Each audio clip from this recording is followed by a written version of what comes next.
Irmãos, boa noite. Que a graça do Senhor seja sobre nós, amém? Hoje, quarta-feira, fresquinho. Eu acordei sentindo frio, passei o dia todo sentindo frio, né?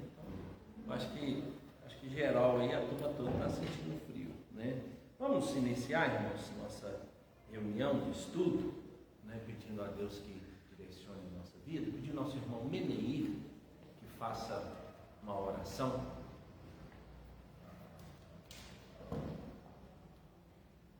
Deus eterno Pai, nós queremos te dar graças pelo dia que o Senhor nos concedeu, pelo privilégio que o Senhor está nos concedendo nesse momento, estar reunido na tua presença. Amém. Nós louvamos ao Senhor, te bendizemos pelo cuidado que o Senhor tem para conosco. Sim. Te nos abençoando, dando sempre a alegria de estar na tua presença, de estar em comunhão uns com os outros, ó Deus, a estudar a tua palavra. Amém. Abençoe esse trabalho, seja uma bênção em nossas vidas. Sim. Abençoe você é pastor nesse momento, seja com ele, Deus. Abençoe aqueles que estão em casa ouvindo a tua palavra também, que eles possam ser confortados com a tua palavra. Perdoa os seus nossos pecados. Em nome de Jesus que nós oramos e agradecemos. Amém. Amém, Senhor. Amém. Amém. Irmãos, vamos ler o Salmo de número 11. Salmo de número 11. Vamos nos colocar em pé. Nós fazemos a leitura.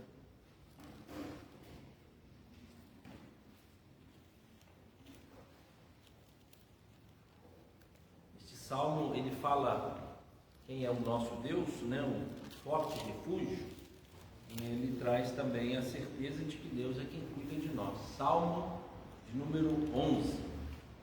Todos aí, vamos ler juntos? Leiamos.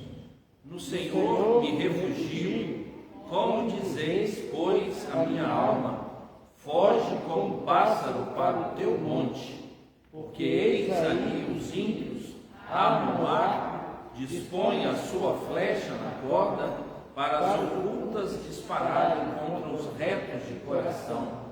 Ora, destruídos os fundamentos, que poderá fazer o justo? O Senhor está no seu santo templo. Nos céus tem o Senhor o seu trono, e os seus olhos estão atentos, às suas pálpebras sondam os filhos dos homens. O Senhor põe à prova ao justo e ao ímpio, mas ao que ama a violência, a sua alma o abomina. Fará chover sobre os perversos brasas de fogo e enxofre, e vento abrasador será a parte do seu cálice. Porque o Senhor é justo, ele ama a justiça, os retos lhe contemplarão a face. Amém. Vamos cantar, irmãozinho, de número 93, firmeza na fé. Hino de número 93, firmeza na fé. Ok? Somente ponho a minha fé na graça excelsa de Jesus, no sacrifício remidor, no sangue do bom Redentor. A minha fé e o meu amor estão firmados no Senhor, estão firmados no Senhor. Se não lhe posso a face ver, é pela fé que vou viver, em cada transe a suportar, eu hei de nele confiar. A minha fé e o meu amor estão firmados no Senhor,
fortaleça a nossa fé e o entendimento, ó Deus, de que o Senhor deseja que vivamos em justiça. Amém. Em nome de Cristo Jesus, nós oramos. Amém. Amém. Amém. Podemos assentar, irmãos? Irmãos, esse Salmo de número 11, ele diz o seguinte no verso 3. Ora, destruídos os fundamentos, que poderá fazer o justo? Né? Aqui, fundamento aqui é uma cidade, a ideia é essa mesmo. Se essa cidade não consegue se proteger, o que vai acontecer com ela? Então ela precisa cuidar-se. Né? Então, se os fundamentos estão sendo destruídos, então tudo vai ruir. Né? Esse mês a gente tem falado da família, fazendo aqui uma analogia, não uma interpretação do texto. Né? A nossa família também ela tem fundamentos, né? Fundamentos de fé, de convívio, de caminhada, e a gente necessita mesmo colocar isso em prática. Mas eu escolhi mais uma parte aqui para a gente poder tratar hoje. Diz assim: o Senhor está no seu santo templo, nos céus tem o Senhor seu trono, os seus olhos estão atentos às suas pálpebras, sombram os filhos dos homens. O Senhor põe à prova ao justo e ao ímpio, mas ao que ama a violência, a sua alma o abomina. Né? Eu escolhi mais esse texto justamente sobre esse aspecto da violência. O Senhor ama aquele que não é violento e ele tem dificuldades com o violento. Eu escolhi porque hoje nós vamos falar sobre o papel do homem, né? E a gente sempre discute muito a violência masculina, né?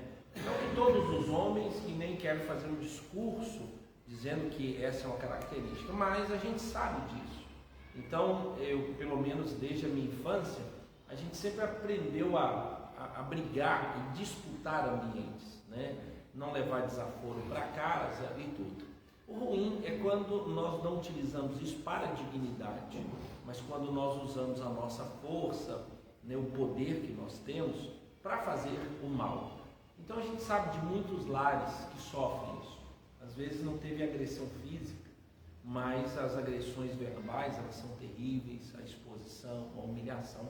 Então a gente vai falar um pouquinho sobre isso, sobre essa possibilidade de às vezes nós sermos homens violentos em casa, enquanto deveríamos utilizar toda essa força para proteger a nossa esposa e a família, a gente usa para dar medo a essas pessoas, né? Dar medo aqui é impedir medo, colocar força. E às vezes a gente escuta isso, né? Muitos filhos que não respeitam os pais, eles têm medo. Então a gente precisa também trabalhar isso, né? Eu sei que existem gerações, cada geração vive o seu próprio presente, as suas questões, né? Por exemplo, hoje nós vivemos a crise da autoridade, das pessoas reconhecerem a autoridade. Há 50 anos você não tinha essa crise, você sabia muito bem quem era a autoridade numa casa, numa cidade, né? Mas ao mesmo tempo essa autoridade virava abuso. E hoje, né, por tentar não ter essa imagem de autoridade, de abuso, então você tenta diminuir isso, né? Então, por exemplo, não foi com intenção, mas chegou uma hora que eu percebi que os meus filhos não me chamam de Senhor. Eu nunca impus, nunca obriguei, mas ao mesmo tempo eu fui percebendo que se eu quisesse eu precisava ensinar, né? Coisa que antigamente era um absurdo, o filho não chamar o pai de Senhor. Mas mais antigamente não era só o filho que chamava o pai de Senhor, mais antigamente as esposas chamavam o marido de Senhor, né? A gente tem até um texto bíblico que fala que Sara chamava Abraão de meu Senhor, né? Então, para vocês terem a ideia das imagens que nós podemos construir. Hoje, nós temos a perda da autoridade, né? Não reconhecer a autoridade. E isso tem esvaziado mesmo o significado, especialmente o significado de ser marido, de ser esposo e de ser pai, né? Então nós vamos pensar um pouquinho hoje sobre isso, ok? Vamos lá então, a gente está usando Colossenses como nosso texto base, né? Ele que nós vamos usar durante o mês todo, mas o texto paralelo, correlato, é Efésios, né? Mas Colossenses ele é mais resumido, então a gente encontra capítulo 3,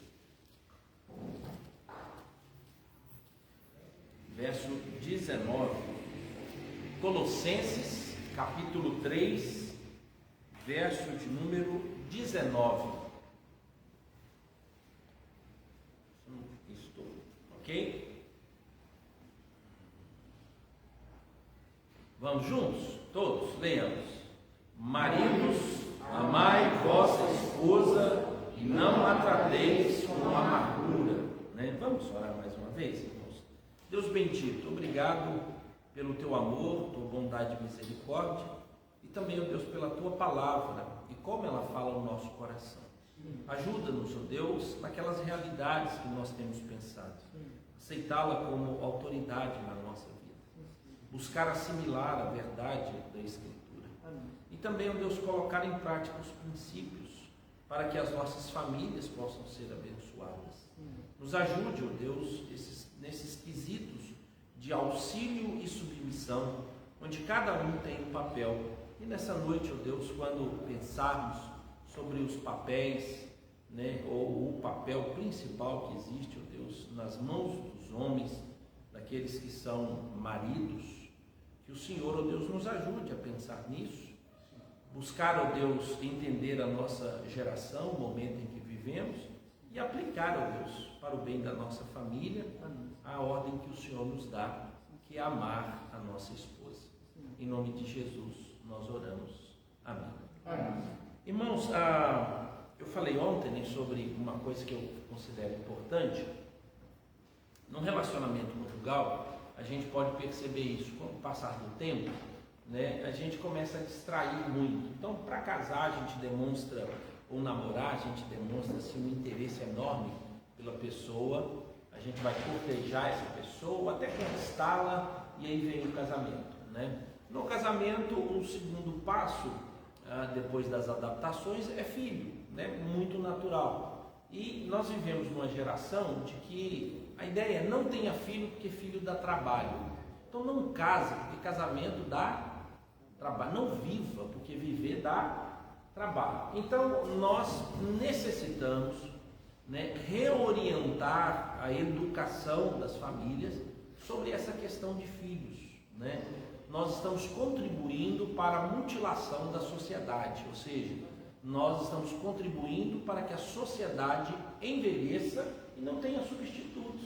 Num certo sentido, eu deixo de cumprir a ordem bíblica, encher a terra e dominá-la, né? E aí a gente, pastor, mas quantos filhos?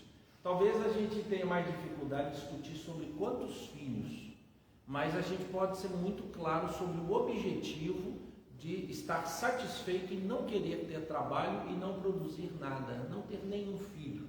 Eu sei dos que têm limitações, dos problemas financeiros, das questões fisiológicas, do ambiente em que vive. Eu não tenho dúvida nenhuma, irmãos, mas eu não acho que Deus errou quando fez um homem e mulher com a característica da sexualidade ser o mais marcante.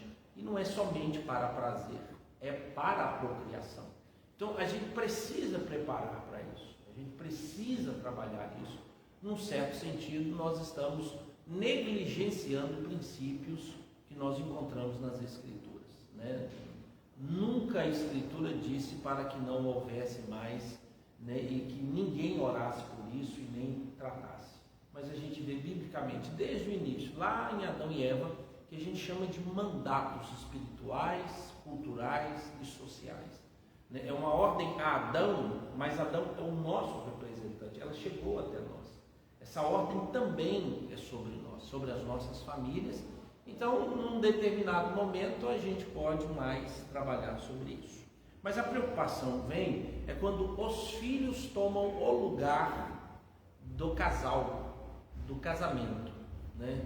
Então, pelo menos 3 famílias que eu acompanhei, os cônjuges, eles tinham um acordo. O acordo é: nós vamos permanecer unidos ou juntos, até que os nossos filhos se formem, se casem ou saiam de casa, né? Todos os três, eles firmaram um acordo e cumpriram esse acordo. Um acordo mesmo de nós não vamos divorciar agora, nós não vamos separar agora, para não causar um trauma nos nossos filhos, né? Eles foram bem orientados, porque a gente chama de a terceira dor, né? A primeira e a segunda dor é do marido e da esposa, mas todo divórcio tem a terceira dor, que são os filhos que perderam os seus lares. Ele mora com um, mas ele queria estar morando também com o outro, né? Então a melhor forma de você fazer isso, e meu aconselhamento eu já vi, é aquele que fica com o filho criar uma imagem horrível do outro, da família do outro. É porque não dá atenção, porque ele não te amou. E é muito comum você fazer o quê? A alienação. Hoje tem um termo, né, bonito, a alienação parental. Então você pega uma criança e você seduz essa criança, e ela tem a dor da perda, ela não sabe a história verdadeira, né? Eu conheci um casal que eles começaram assim. Todas as vezes que o filho ia para eles, eles construíam um monstro que era o outro. Até que o tratamento psicológico desse menino, a psicóloga chamou e disse: por que vocês falam tão mal de vocês para o filho de vocês? Por que você fala mal do pai dele? Ele não gosta disso, é o pai dele. Deixa ele descobrir isso, pare de falar. Não fica com conversa, mostrando quem é, se paga ou se não paga, deixa ele decidir. Então é a terceira dor, o divórcio. Essa é terrível, irreparável, porque a gente tem sonhos, aquelas conquistas. Isso tem afetado a sociedade. Por exemplo, algumas escolas, pelo menos estados, já decidiram não comemorar mais o Dia dos Pais e nem o Dia das Mães. Por quê? Em respeito aos filhos que não os têm, ou que já morreram, ou que nunca conheceram, ou que vivem com os parentes e foram abandonados. Ou seja, por causa do comportamento atípico, não se comemora então aquilo que é e que deveria ser comemorado. Não, nós não comemoramos mais o Dia das Mães, comemora-se o Dia da Família. E aí então você não comemora mais o Dia dos Pais e não comemora mais o Dia das Mães. Por quê?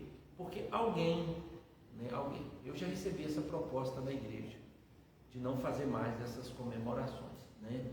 E aí eu perguntei, aí a moça disse: não, porque quando eu nasci, eu tinha 2 anos, o meu pai faleceu, e todo Dia dos Pais eu sofro muito, né? Então, na igreja, todo ano tem o Dia dos Pais, né?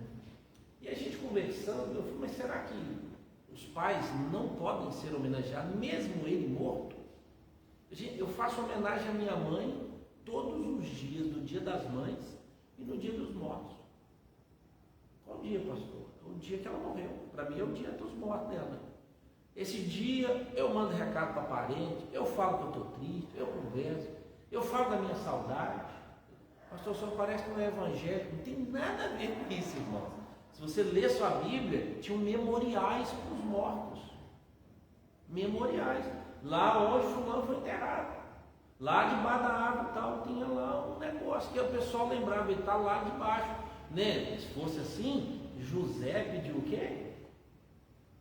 Me leve morto. Me leve morto para lá aquela cidade, porque eu não quero que nem meu osso fique aqui. Você vai atender pedido de osso na Bíblia? A Bíblia atendeu, ela narra isso. Então, nós temos um medo da cultura, talvez aqui, romana. E aí nós achamos que está conversando, ninguém está conversando com o morto. Não é possível. Mas a sua memória é muito clara sobre isso. Um dia uma psicóloga me ligou e disse assim: pastor Alex, eu preciso da sua ajuda. Eu disse: não, pode falar. Eu preciso que você converse com uma ovelha sua. Não, pode falar. Ela vai te procurar hoje para conversar, porque ela tem um desejo no coração. Pode falar. Aí ela falou: mas ela vai te falar. Eu falei: tá bom. Ela Ela chegou no gabinete e disse: pastor, estou morrendo de vergonha, estou com medo, eu não sei o que você vai pensar de mim. Eu falei: fala logo, minha filha. Assim, eu quero ir lá no túmulo onde o meu marido está sepultado, mas como eu sou evangélica, eu não posso. Agora então nós vamos ter que sentar. Mas por que você não pode? Não, porque eu aprendi a vida toda que o morto morreu, o morto está lá. Que aí eu não posso mais. Eu acredito que eles te ensinaram isso. Eu acredito. Por quê? Porque a gente luta contra a cultura romana. Para que levar flor para defunto? Você tinha que fazer para o defunto em vida. Não é assim? A regra. E a gente acha que isso faz parte da cultura romanista. E aí então eu não posso fazer. Eu não posso ir lá naquele lugar. Eu não posso ir naquela lembrança. Eu não posso ir lá e procurar o nome. E tem gente, pelo menos, que quando vê, passa correndo, porque vai achar que você está fazendo uma menção àquele. Gente, a coisa mais honrosa. Se fizesse um busto do seu pai na cidade onde você viveu, e as pessoas passassem e lembrassem dele através daquele busto, eu ficaria feliz.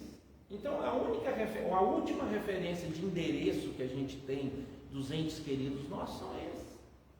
Mas nós não vamos lá pedir pela alma dele para que ele seja bem, nada disso. É simplesmente uma cerimônia onde a gente coloca para fora coisa que às vezes, quantas vezes, eu já fui lá no cemitério de Santa Rita, parava lá na quadra onde minha mãe foi sepultada, está lá, e lembro. Toda vez que eu vou no cemitério, eu dou uma passadinha lá. Não é ela que está lá, mas é a memória que eu tenho. Quando você passa na casa que você morou, quando era pequeno, que você deslizava de um lado para o outro na varanda, que hoje deitado você toma a varanda toda, aqui você tem uma saudade. Vai pensar em coisa velha. Nada. A única coisa, irmãos, que nós temos é passado. Presente, acabou já. Eu começo a falar, presente já foi. Futuro eu nem toco. O meu passado, olha, lembrar de quem já foi com respeito, com consideração. Mas nós temos uma cultura contra isso. E aí então eu levei. E ela sentou. E ela perguntou assim: o que eu faço lá? Ué, conversa. Mas com quem? Eu falei: com você, ué. Mas o que eu vou falar? Fala o que você sente, ué. E ela falou da saudade. Queria te ver de novo, mas não tem jeito. Como foi bom. Ela ficou 2 horas, gente. E eu falei: você ficou 2 conversando? Eu falei: você vai voltar para o psicólogo, que aí é muito tempo, né? Eu falei: não, pastor, porque tinha muito tempo que eu não falava. Eu falei: mas é o único modo aí. Ele não vem para conversar, mas a sua alma está lá. Né? Eu olho para os meus filhos, sentados no sofá, eu queria que minha mãe estivesse aqui. Aí, porque a gente é tão pessoalista, mas não podia estar aqui. Mas ela não responde, gente. Mas eu falo. Mas ela não me ouve. Mas eu falo com a memória que eu tenho de tudo aquilo que é minha mãe, com toda a dignidade. Mas eu não quero conversar com o defunto, minha teologia é muito clara. Mas a mãe, como eu gostaria que a senhora estivesse aqui. No dia do meu casamento, quem entrou foi a minha madrasta. Pessoa maravilhosa. Escolhi, você entra comigo. Primeiro que eu queria dar a ela a dignidade. Eu a recebi como alguém que deveria ter valor na minha casa, esposa do meu pai. E ela me acolheu como filho. Eu disse: eu quero que você entre comigo. Eu poderia não ter feito nada, mas eu escolhi ela. Eu falei: eu quero que você. Mas na hora de entrar, eu falei: que vontade que minha mãe tivesse aqui. Falei com ela, falei: você vai fazer as vezes da minha mãe, né? Eu falei: com muita honra. Vamos embora. Fizemos tudo. Então, às vezes, irmãos, as lembranças, né, que nós trazemos, elas têm sentido e têm significados. Agora, os filhos, eles vivem esse luto vivo no divórcio, quando se acaba com a imagem da outra pessoa. Então, não faça isso, nem com quem está vivo e nem com quem já. Ou então, se as pessoas querem comemorar o Dia das Mães, celebre. Né? Se quiser chorar, chore. Eu lembro que uma vez eles me pediram para pregar, eu era aspirante ao ministério. E eu não sei por que cargas d'água, eu estava escalado para pregar no domingo à noite, dia das mães. Não inventei pregar, não. Eu começava a pregar e lembrava que era dia das mães, né? Eu ia pregar, falou, irmão, tem que encerrar o sermão aqui, nós temos que terminar o culto e nós vamos ter que ir embora, né? As lembranças que nós trazemos. Então o divórcio tem a terceira dor, e aí a gente vai sofrer isso, né? Quando nós estamos pensando nas nossas famílias, irmãos, nós temos que lembrar desses valores, né? E qual é a nossa grande luta hoje? É esse papel masculino e como os homens devem tratar a sua esposa e como eles devem valorizar a família que tem. Então, marido, o seu filho não é a coisa mais importante que Deus te deu. Mulher, o seu filho não é a coisa mais importante que Deus te deu. O casamento veio antes, tanto que você teve que ter uma autorização bíblica para que pudesse ter filhos. Você obedeceu às regras do casamento, aguardou o momento certo, você honrou a aliança, e é na aliança, o leito sem mácula, é o momento em que devem vir os filhos. Então os filhos, eles são posteriores, né? Imagine só se nós hoje fôssemos participar da criação, né? Adão e dissesse, não, eu prefiro ter filhos primeiro, depois eu me caso. E a gente está tendo gente assim, né? Não, eu quero ter filho independente, aí tem um filho, né?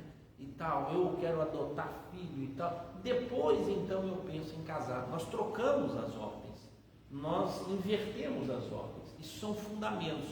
E a sociedade vai dizer que isso não tem problema, mas isso tem problema gravíssimo, né, na nossa história e na nossa trajetória. Como é que os homens devem, então, se comportar nessa situação, né? Um princípio do nosso tempo é esse, sobre os homens. Os homens, eles perderam a noção do papel deles. Tanto que a gente conversa com os homens, quase que a gente não sabe como deve ser o nosso comportamento. De um modo geral, a gente aprendeu um modelo e depois, então, a gente está comparando. Então, essa discussão que existe hoje de papéis, o homem pode, a mulher pode, né? Alguns homens, eles perderam a referência. E a gente precisa lutar contra isso. Por quê? A gente vai perdendo a ideia da masculinidade. O que é ser masculino? Qual é o papel do homem? Como o homem deve se comportar? Por onde ele deve passar? E como ele deve agir? E a sociedade hoje, ela busca desconstruir toda a imagem bíblica masculina, né, na sociedade. Abrir mão de tudo isso. Tanto que a gente fica... Porque antes você tinha claramente a ideia de que o homem, ele tinha poder mais do que autoridade. Então a autoridade era dada a ele, mas ele mantinha a sua autoridade por meio de poder, por meio da ameaça. Então você tinha os clãs, né? Alguns dizem que o modo da gente observar isso são as fotos antigas, de como elas eram mais predominantemente tiradas. Os homens, ou o chefe da família, ele estava sentado numa cadeira e todos estavam em volta dele. Essa era a figura. Você fala assim, aqui, deixa eu ver quem é a autoridade nessa família, quem está sentado. Por quê? Porque a ideia mesmo não é para ficar melhor na foto, não, irmãos. É por quê? Porque todas as fotos, né, oficiais, de imperadores, de governantes, eram assim. Eles assentados e os súditos e todas as pessoas em pé em volta dele. Pastor, que é isso? Irmão, se você der uma olhadinha para a imagem que é construída sobre Deus, como é que Deus está? Assentado onde? No trono. E as pessoas estão em volta dele. Essa é uma figura, é o modo de ler aquele tempo. Poderiam ter pais excelentes? Não tenha dúvida nenhuma. Erraram. Tinham pais que eram terríveis, homens grossos, duros e tal. Tinha. Só que nós vivemos agora num outro momento, onde o meu vizinho sabe o que está acontecendo na minha casa, enquanto que as outras casas você ficava o quê? 2 km, 3 km de distância. Então esse cara gritava com quem queria, ele batia em quem queria, ele ameaçava quem queria. Hoje, o vizinho que mora no prédio dele não deixa ele mais fazer isso. O dia que ele dá um grito com a mulher dele, o vizinho bate na porta, está acontecendo alguma coisa. A sociedade já nos obriga a não ter esse comportamento, mas a sociedade ela confirma que esse comportamento ainda existe. Então esse é um princípio, o homem descobrir qual é, né, o seu papel e o que ele deve fazer, né? E como é que a gente luta contra a imagem errada e a favor da imagem certa, né? Então o homem foi posto para ter autoridade. O homem foi posto para demonstrar poder no determinado momento e de forma adequada. Não poder contra a família, mas poder de proteção da família e autoridade sobre a família. Ter autoridade, irmãos, é totalmente diferente do que ter poder. Muitas pessoas têm autoridade, mas não têm poder. Muitas pessoas têm poder, mas não têm autoridade. Então, na família, muitas mulheres respeitam os seus maridos por medo. Elas falam assim, eu não sei o que ele vai fazer. Eu não sei. Eu fico com medo, né? O dia que eu preciso ouvir do Arthur, da Isabela, da Juliana, eles falam assim, eu não sei como é que ele vai reagir. Aí eu falei, será que eu não me deixei ser tão conhecido a ponto deles saberem como vai ser o meu comportamento? Eu tenho muito medo quando as pessoas chegam perto de mim e dizem, porque eu não sabia qual ia ser a sua reação. Por quê? Porque eu tento ser o mais transparente possível. E aí então os filhos olham para o pai, ou a esposa olha para o marido e diz assim, eu não sei qual vai ser a reação dele. Preste atenção, seus filhos e sua esposa têm um pé atrás com o seu comportamento. Porque eles não sabem qual vai ser a sua reação. Isso é bom. Isso nos assusta. Irmãos, nós sabemos qual vai ser a reação de Deus. Mesmo sendo tão poderoso, com toda a autoridade que Ele tem sobre nós, nós sabemos. Nós estudamos esse Deus. E a melhor coisa que tem é saber, né? Aí existem alguns assim, eu sei o que meu marido vai fazer se eu fizer isso. Isso é medo. Eu sei. Muito bem. O outro diz, não, eu sei como o meu marido vai se comportar nesse momento, podemos fazer. Não há dificuldade. As esposas esperam isso. Os filhos esperam isso. E é bom demais você trabalhar com chefes ou patrões que você sabe qual vai ser. Eu falo, não, eu posso assumir isso aqui, porque eu sei como é que ele vai reagir. Eu não vou chegar e ser pego de surpresa. Eu posso tomar decisões. Quantas mulheres, medo de tomar decisão, já viu combinado ou não conta o seu pai? Não, hein? Vamos fazer aqui, né? Não conta o seu pai, não. Né? Eu falei domingo de manhã de uma música, né? E a música diz assim, quantas vezes vi meu pai chegar cansado, né? Mas aquele era sagrado, ele chegava e abraçava cada um, né? E perguntava quem fizer estripulia, e mamãe nos defendia.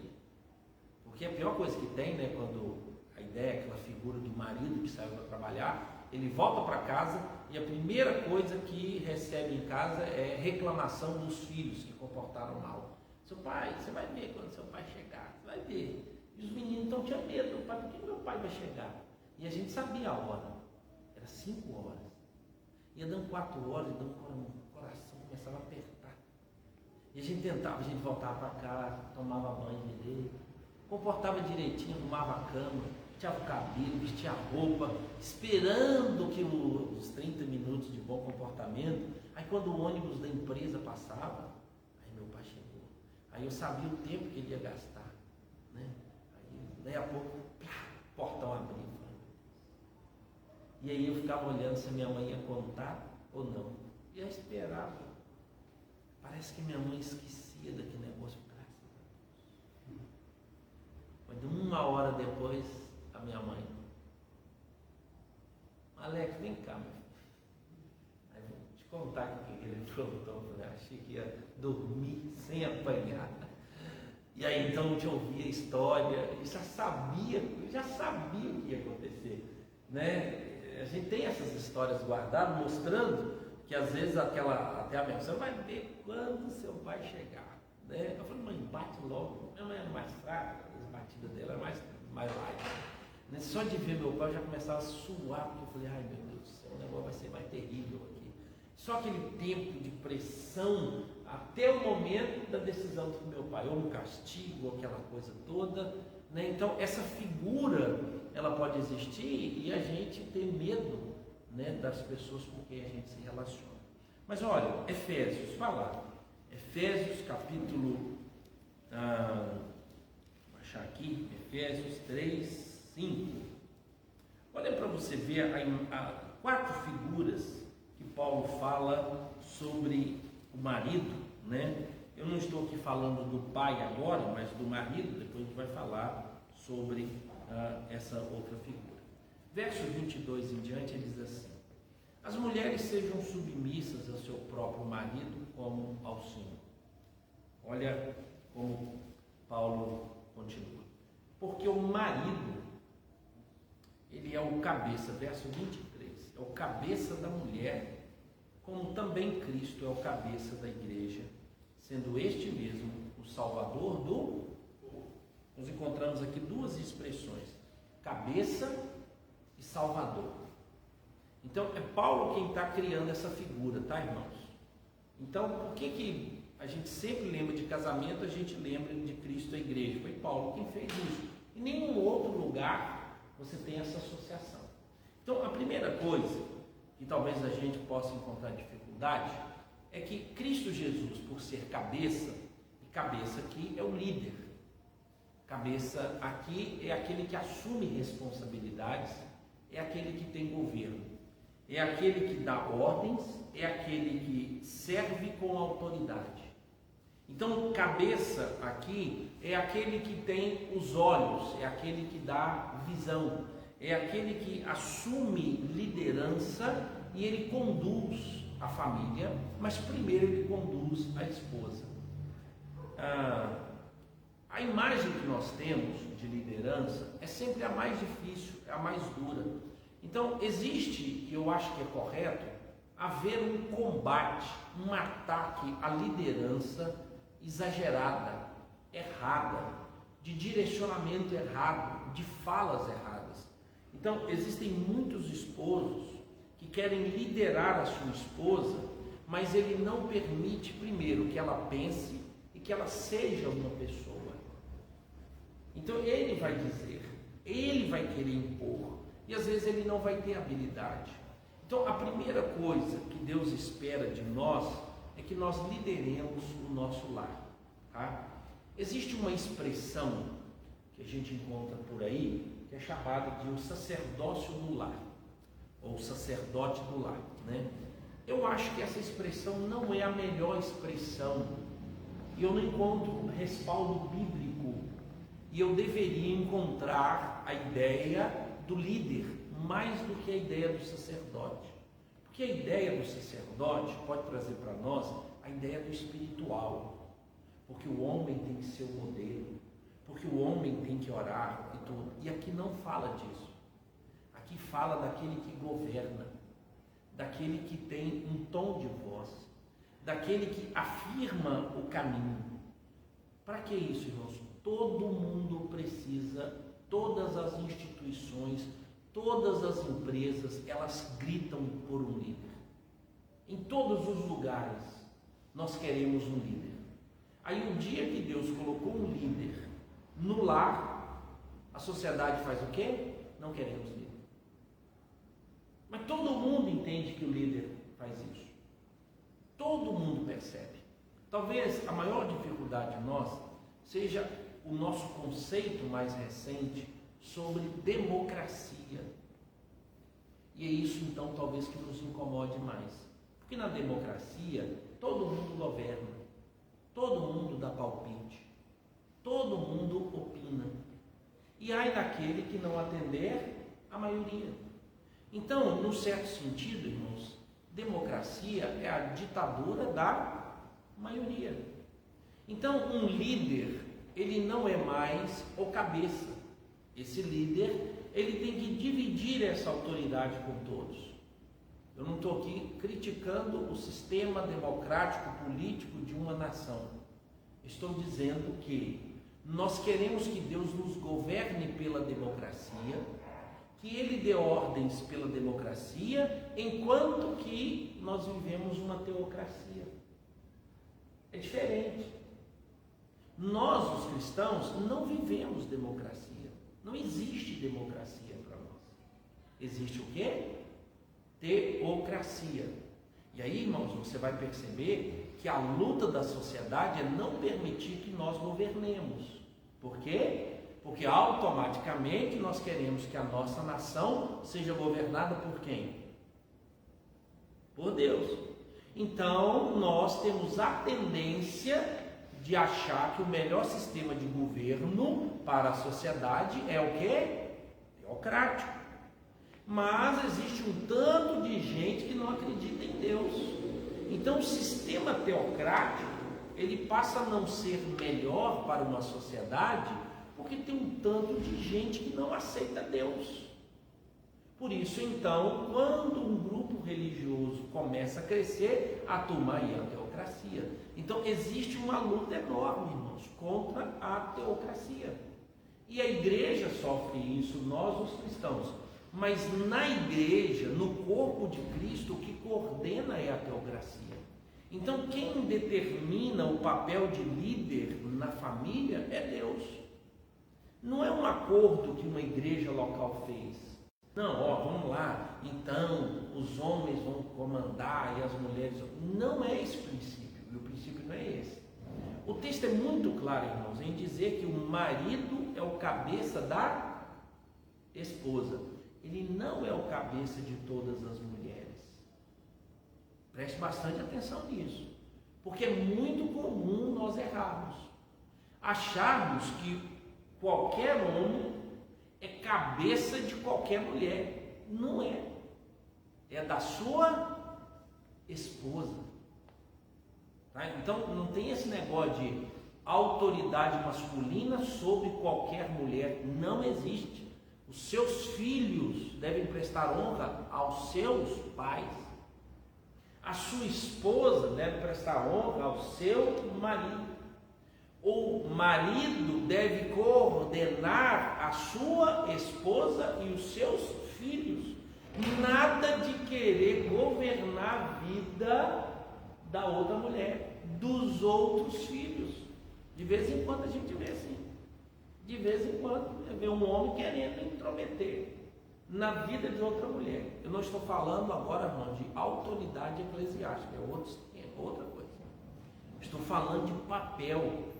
Quantas vezes nós vemos algumas irmãs dar sabão em filhas por causa de roupa, por causa de conduta, e nem conversar com os pais dela. Inadequado, irmão. Totalmente inadequado. Chama a mãe, chama a filha, conversa com a mãe. Ó, eu percebi que sua filha... Não, aí uma de 50... pega uma de 11, 12, 14 anos de idade e fala horrores. E aí, que autoridade essa pessoa tem? De onde ela tirou essa autoridade? Conversa com a mãe. Conversa com o pai. Ah, mas eles não vão ouvir. Mas são eles que vão falar o tipo de roupa que se deve vestir. São eles que têm que falar sobre com quem namora ou não. Eu já falei, irmãos, moça, se eu fosse você, eu não namorava com fulano. E ela diz assim, o meu pai e a minha mãe é que dizem essas coisas para mim, pastor. E eles já autorizaram. Mas eu disse, mas no dia de casar, você vai me procurar. Vai me procurar. E a gente vai, mas eu vou conversar com seus pais, pelo menos para informar. Esse dia, irmãos, eu aprendi que é melhor você queimar de vergonha com os pais do que ameaçar ou usar de poder sobre alguém. De vez em quando a gente vê isso. Então, não é um homem que tem autoridade sobre todas as mulheres. Tá, irmãos? E nenhuma mulher que tem autoridade sobre todas as mulheres, filhos, crianças, meninas, moças e adolescentes na igreja. Nada disso. Cuida bem da sua família. Cuida muito bem da sua família. conversa sobre as roupas na sua casa e tudo mais, e aquele negócio, né? Aconselha as mulheres mais velhas, as mulheres mais novas a aprenderem a amar os seus maridos. Mas quem educa filhos? Então, o homem, ele precisa assumir esse papel de liderança, na hora de chamar para conversar, na hora de dirigir, na hora de tomar decisões. Eu contei aqui a história do pastor Ricardo Agreste, né, de que uma hora que precisava tomar decisão, ele chegou para a mulher dele e disse: toma você assume a responsabilidade, faz do jeito que você quiser. Daí a pouco ele voltou e disse: meu bem, me perdoa, eu errei, não é assim. E muitos homens vão abandonar a liderança. Mas preste atenção, irmãos, Paulo não erra. Ele diz assim: lidere a igreja, ou seja, o homem é cabeça da mulher, assim como Cristo é cabeça da igreja. Irmãos, isso resolve todo o problema de reclamação que a gente tivesse aqui. Algum momento nós conseguimos ver Jesus maltratar a igreja? Então, nós fazemos o que? Desobedecemos a regra pela imagem que nós criamos e os fatos que nós vemos de homens tratando mulheres, de maridos tratando esposas. Não foi essa a regra que Paulo colocou. A regra é Jesus e a igreja. A regra não é o Marcelo e a Aline, não é Ronaldo e Janete, não é Alex e Juliana. Essa não é a regra, irmãos. A regra é quem? Cristo e a igreja. Então a gente tem uma ordem teocrática e um padrão de amor de Cristo Jesus pela igreja. E agora, qual foi o padrão de amor de Cristo Jesus? O primeiro padrão dele foi de serviço. Ele diz: eu não vim para ser servido, eu vim para servir. Então, irmãos, se você quiser ver um homem liderar a sua família, ele é o cara que serve.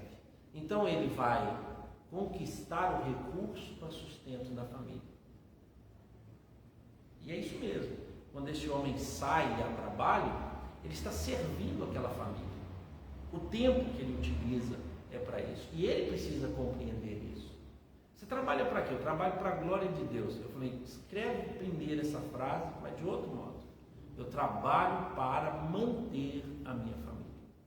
Mas se eu não trabalho para a glória de Deus, é resultado do meu trabalho. Porque você pode falar que é para a glória de Deus e não sustentar a família. E não cuidar da família. E quantas pessoas, irmãos, utilizam o nome de Deus para se safar das responsabilidades familiares? O segundo padrão de Jesus era de autoridade, não de poder. Então, Cristo Jesus, ele assume autoridade. Lembra que as pessoas olhavam para Jesus e diziam: o que ele tem de diferente dos outros líderes, dos outros rabis aqui? O que ele tem de diferente de todos os outros? Aí alguém diz assim: ele fala como quem tem autoridade e não como alguém que tem poder. Vou explicar aqui esses dois termos. Autoridade é algo que lhe foi dado e você exerce para que o grupo ande em paz, para que todos sejam beneficiados. Ter poder, irmãos, é quando você única e exclusivamente é beneficiado. Eu vou explicar isso. Em todos os grupos, inclusive igreja, existem pessoas que têm autoridade e pessoas que têm poder. Existem pessoas que foram dadas a ela a autoridade para fazer as coisas. Mas existem pessoas nesse ambiente que elas vão negligenciar todas as regras e querer que a vontade dela seja feita. Ela nunca aceita conciliação. Ela nunca aceita um grupo junto tomar a decisão. Se 100 pessoas votarem e ela estiver no meio, 99 votarem dizendo por A e ela votar por B, ela vai falar com todo mundo que todo mundo está errado. Ela vai fazer isso. E se num grupo existe lá 5 contrários e 4 favoráveis, essa pessoa vai contar para todo mundo quem era a favor e quem era contra, para ele mostrar o poder que tem. As pessoas que têm poder, antes da reunião acontecer, elas conversam e fazem articulações para que na hora da reunião aconteça do modo que ele quer. Quem tem autoridade, deixa acontecer a reunião. A gente trabalha com líderes. Em casa, às vezes, vai acontecer. Reuniões de família. Fulano liga para fulano. 4 estão sabendo, macumunaram. 6 não estão sabendo nada. Quando chegar lá, a gente decide. Então, a autoridade, irmãos, é quando você trata as coisas por fora. E os líderes daquela nação faziam isso. Eles não obedeciam à lei, eles tomavam a lei para si e tudo quanto faziam visavam o seu próprio benefício. Então, é o homem que às vezes ele tem a casa dele, né? Eu sei que a luta é grande, mas o salário é dele e ele é capaz de dizer para a esposa: mas eu que coloco comida aqui dentro de casa. Isso não é autoridade. Isso é o quê? Poder. É ele quem diz para os filhos, nesse sentido, que você não manda nada aqui. Quem manda aqui sou eu. E você faz tudo do modo que eu. Ele precisa dizer isso. E os filhos não conseguem compreender isso, a não ser como uma ameaça. E agora, esses maridos que não conseguem liderar, eles agem assim. Pastor, é só dar um dia, irmãos, uma câmera ligada, você vai perceber isso. Mas tem, às vezes, mulheres que assumem esse papel, e não homens. Então, liderar é fazer o que Jesus mostrou, é serviço. Como é que você serve os seus filhos? Como é que você serve a sua esposa? Como é que você serve aqueles que moram na sua casa?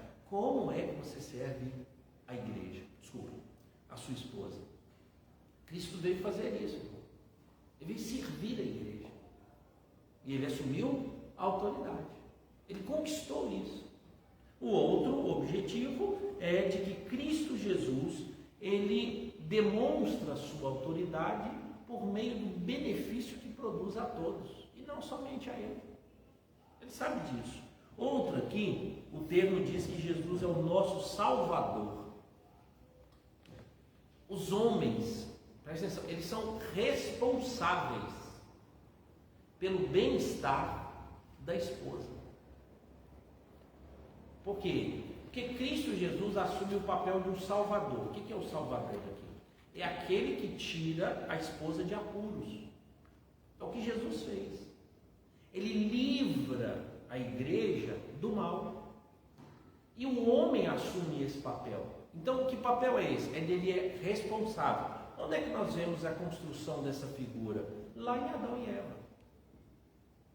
Todos os teólogos compreendem que quando Eva comete o erro e Adão participa do erro e Deus pergunta a Adão, a Eva, para poder solucionar a situação, qual é o papel de Adão naquele momento? Transferência de responsabilidade. Ou seja, é um homem que não salva a sua família, é um homem que não sangra, é um homem que não se dá. Ele disse: que importa o que meu filho vai ser, que importa como a minha esposa vai ser. Cristo Jesus, ele é o salvador da igreja. O homem tem esse papel de dar toda a proteção, de dar toda a ajuda.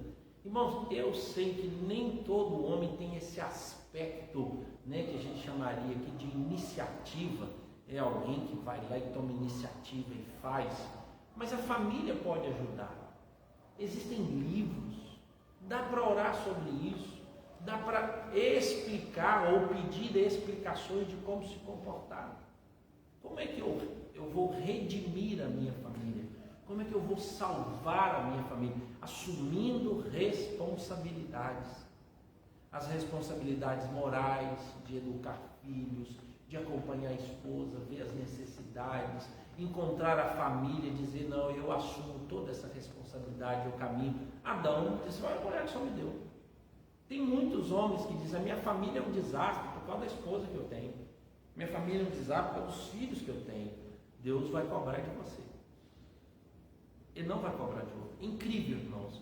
Eu não sei porque Deus faz isso, mas Ele diz que a esposa e os filhos que nós temos são um reflexo da nossa autoridade, de como nós exercemos. A Bíblia o tempo todo apresenta isso. Tente imaginar como é que um líder da igreja só pode ser líder avaliado a partir do comportamento do filho.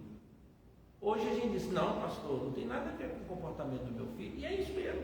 Só que o texto bíblico não diz assim: não, você está literalmente ligado, associado ao comportamento do seu filho, e consequentemente você sofre isso na sua vida. Nós sabemos disso, só que a gente não pode ouvir isso. Por isso, então, esse papel. Mais um, verso 25 e 28 diz assim: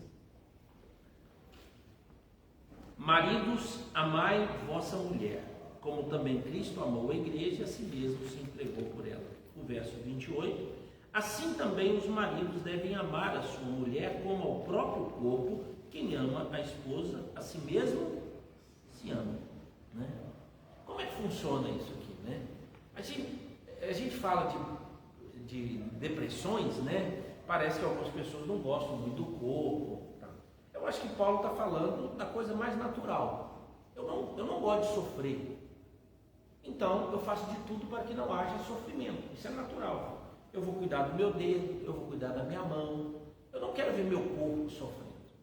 E ele usa essa analogia, ele diz assim: já que vocês são dois, se você é o marido, você não despreza seu corpo, você cuida do seu corpo, você cuida da sua vida, automaticamente você deve fazer o quê? Cuidar da sua esposa, porque é a extensão do seu corpo.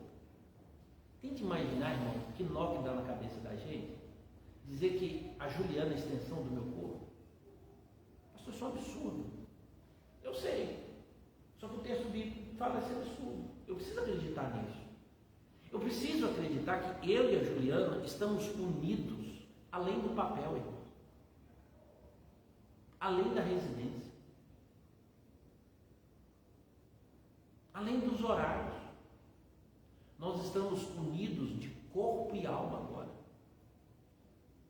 Um negócio que a gente não vê, mas a minha alma e a alma da Juliana estão ligadas. O meu corpo e o corpo da Juliana estão. É isso que Paulo está dizendo. Pastor, não é isso não. É sim, irmão, porque se eu negar isso, eu digo que nós não somos de Cristo. Olha para você ver a gravidade. Tenta imaginar, Jesus é a cabeça e nós somos os membros. E eu sou membro do corpo de Cristo. Não, mas eu não influenciei Cristo e Cristo não. Não, nós somos um corpo agora. Então eu sou de Cristo e Cristo é meu. Não tem mais como separar. Por isso, irmãos, divórcio não faz parte do plano de Deus. Porque o dia que Cristo Jesus abandonar a igreja, nós devemos aceitar o divórcio. Divórcio é inaceitável. Por quê? Porque o padrão é Jesus. O dia que Jesus abandonar a igreja, pode divorciar. Não tem esse padrão. Tudo que acontece aqui é por causa da dureza do coração. Deus não aprova. Então é essa figura. Aí diz assim: como é que ama? Alguém disse uma frase e talvez vai te ajudar. Pare de amar genericamente a sua esposa. Como é que é amar genericamente? Você lembra que um dia você falou com ela que amava e casou? Né? Não sei se você já ouviu essa história de uma mulher que fala assim: meu bem, você não disse que me ama? Eu vim aqui, te abraço e tal, mas você não disse que me ama. Ele olhou para ela e falou: meu bem, eu não disse para você, não digo que nós casamos que eu te amo? Ela disse: então, uma vez basta, não precisa falar todo dia não. E a gente ama genericamente. O que é amar genericamente? Essa aqui é minha esposa, eu sou marido dela e acabou.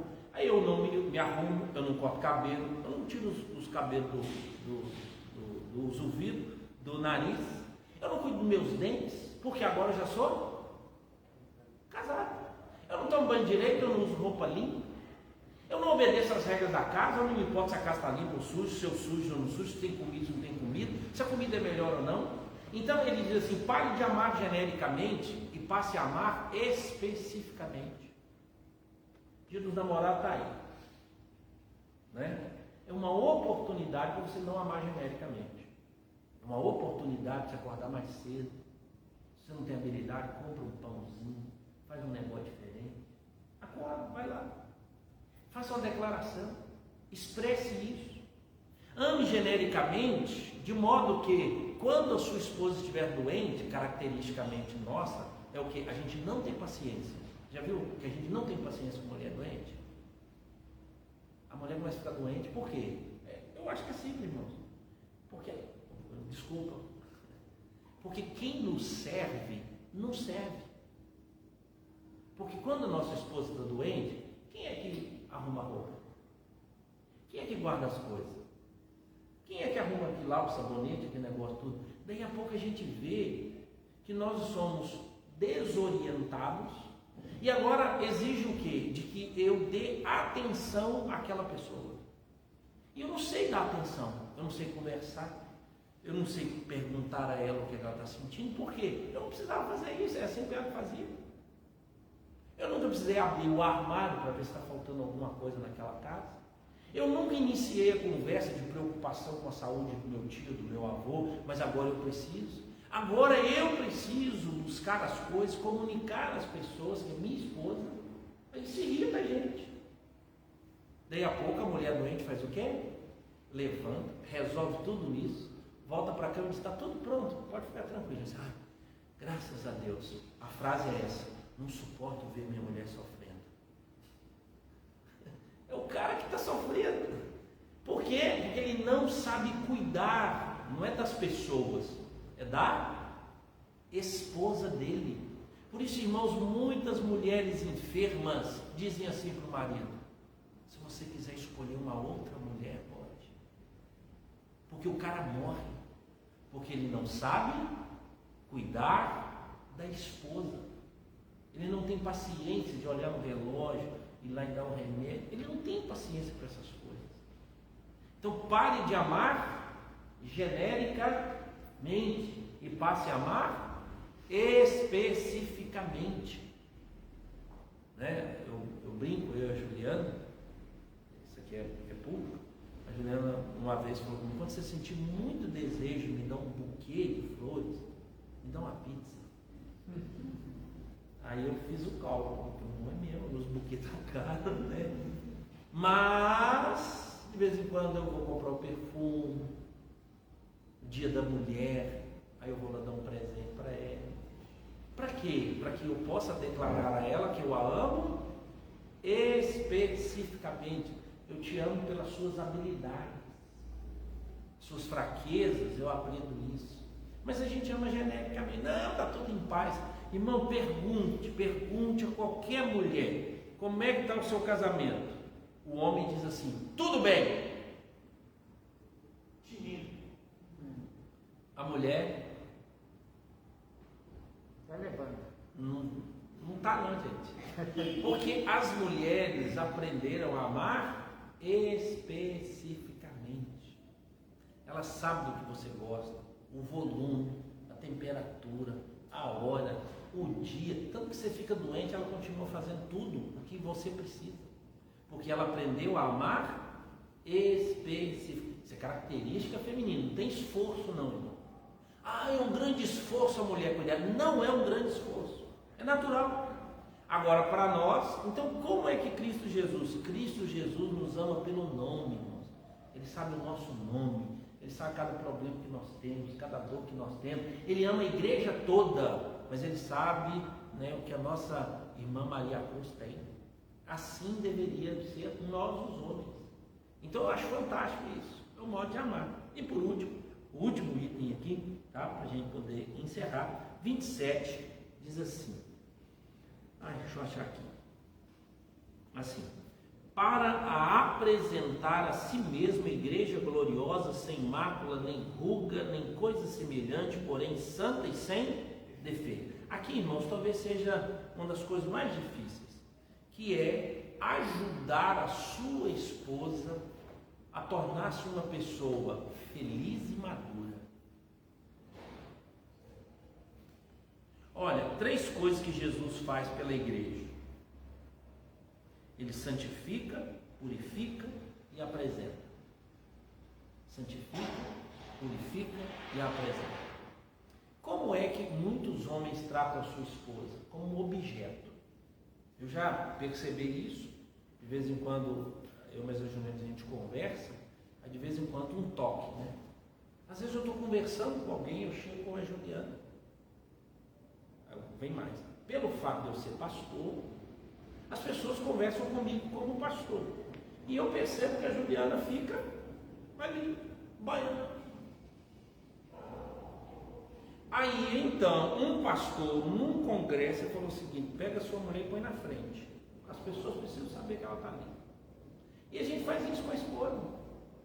Põe para trás. Ainda mais quando nós achamos que ela não está à altura intelectual, quando nós achamos que ela não está esteticamente do jeito que a gente gostaria. Quantos homens fizeram isso? Ele nunca cuidou dela. Ele não cuida dos desejos físicos dela. Ele não cuida dos desejos em termos de estética, um cabelo, o óculos, a maquiagem, a roupa. Ele não se preocupa, ele não investe nisso. Mas na hora que ele precisa de uma companheira, ele acha que ela não está à altura, porque ele nunca a santificou, ele nunca a elogiou, ele nunca produziu e nunca investiu nela. E aí ele acha que ela não está à altura. Irmãos, Cristo Jesus pega a gente, um mulão, e nos purifica, nos santifica. Primeiro, santificar, irmãos, é dizer assim: é só meu. É só meu. Essa é a minha esposa. Não tem vergonha de dizer isso. Essa é a minha esposa. Não é a pessoa mais perfeita, mas é a sua esposa. Segundo, ele a santifica. Segundo, ela purifica. Purifica é conseguir fazer com que os defeitos da minha esposa não seja aquilo que me magoe, muito pelo contrário, seja aquilo que eu trabalho para que ela possa melhorar. O que a gente faz? Os defeitos da esposa da gente, a gente fica atacando, porque a gente descobre que aquilo ali é uma arma boa para a gente brigar, né? Em vez de ajudar nos seus defeitos, eu fico apresentando os defeitos todo dia. Todo dia. E aí você apresenta os defeitos, em vez de você fazer o quê? Purificá-la. Ou seja, pega os defeitos e tente ajudá-la. Porque é fácil você apresentar os defeitos da sua esposa. E muitos homens vão fazer isso. Por último, apresenta santa e gloriosa. O que é a ideia aqui, irmãos? É que no sacrifício, quando Cristo Jesus purifica a igreja, ele apresenta, ele mostra ela gloriosa. Ele não tem vergonha da igreja. Ele tem orgulho de ter a igreja do lado dele. Ele sabe o que é a igreja, porque é ele que trabalhou isso. Aí você não elogia sua esposa, você não anda com sua esposa. Eu sei de gente casado que não sai com a esposa, não anda com a esposa, tem vergonha de andar com a esposa, não se relaciona no meio de outras pessoas. É minha esposa. Eu me lembro que um senhor, ele sempre passava com uma moça muito novinha, e o pessoal perguntava, né, por que você nunca andava com a esposa? E aí ele falava que a minha esposa é muito feia, a minha filha é mais bonita, eu prefiro. Preste atenção. Quando eu percebo o desprezo, as fotos mostram quando você despreza alguém. Às vezes você tem 1000 fotos, seus parentes não tem uma foto sua com a sua esposa. Essa aqui, os celulares estão aí, né? Põe lá. Meu neto. O seu neto está de olho na sua herança. A sua esposa ajudou você a construir isso. Foto com ela. Você gasta rio de dinheiro para ajudar filho, parente e tudo. A sua esposa precisa disso. É um modo bem prático. Cuida da saúde física, emocional e espiritual da sua esposa. Saúde física, emocional e espiritual da sua esposa. Para que ela esteja bem. Para que ela esteja bem. E você que precisa fazer isso, homem. Não é tipo uma conversa de homem para homem. Para encerrar, acho que nós temos aqui a dica que eu queria dar é o seguinte: aqueles que vão casar um dia, ou aquelas, escolha muito bem o homem com quem você vai se casar, porque vai ser pro resto da sua vida. E é pesado arrumar um cara ruim, truculento, violento, que não demonstra amor, que não lidera. É horrível viver debaixo de um teto com pessoas assim, é muito ruim. Mas você tem a oportunidade de escolher. Então escolha muito bem. E os homens melhoram, né? Passa a liderar mais. Mulheres, ajudam o seu marido a liderar, né? É básica a regra. Em vez de você tomar tantas decisões, chama ele para conversar. Dê a ele a sugestão. De vez em quando lá em casa, né? Para mim o humor é a vida. Aí a Juliana fala assim, vamos fazer isso e tudo. Pai fala, não, eu tenho uma sugestão para dar. Estou, Roberto? Seguinte, nós vamos fazer assim, assim, assim. Aí a Juliana, mas foi isso que eu falei, mas eu estou decidindo. É isso que importa. Beleza? Vamos? Vamos. Mas é para mais humor. Mas às vezes a gente precisa. Às vezes a mulher pedindo assim, meu bem, a gente podia fazer um negócio assim e tal. Você vai lá e fala, chama a família, reúne o pessoal e fala assim. Aí ele, eu quero decidir aqui e tudo mais, e a mulher.